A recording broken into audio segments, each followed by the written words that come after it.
Mercredi dernier à Téini, la direction nord-est de l'Office ivoirien des parcs et réserves a tenu la 44e session du comité de gestion locale du parc national de la Comorée.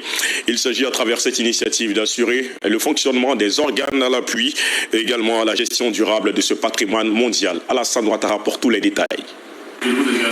Cette session a été l'occasion de présenter le bilan des activités du troisième trimestre 2024 de la direction des zones nord-est de l'EIPR et le bilan de la mise en œuvre du plan d'aménagement et de gestion 2015-2024 du parc national de la Comorée. Alors pour ce qui concerne le bilan des activités conduites, on note une performance de l'ordre de 60%.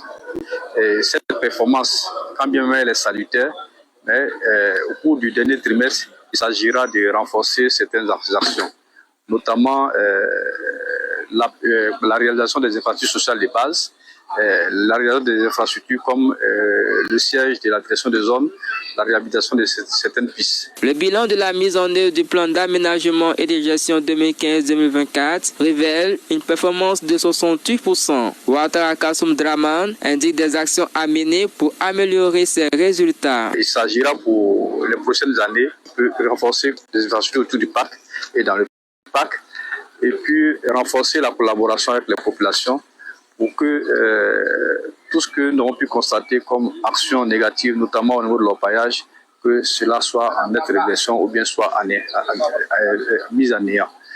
L'autre chose, c'est renforcer un peu les effectifs de l'équipe. Au thème de cette 44e session du comité de gestion locale, l'on note la réduction des orpailleurs clandestins et des braconniers, ainsi que l'évolution notable d'éléphants dans plusieurs zones et la colonisation du parc national de la Comorée par des buffles.